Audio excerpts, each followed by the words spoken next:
Hello everyone, today we talk about how to fix the app of Speaky. We will go to settings, then we click on apps.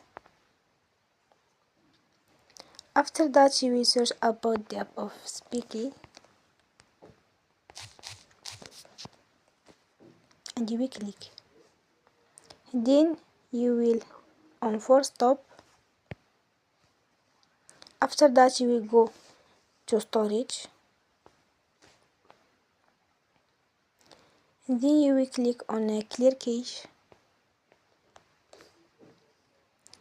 In the end, you will turn off your Wi-Fi and you will turn again.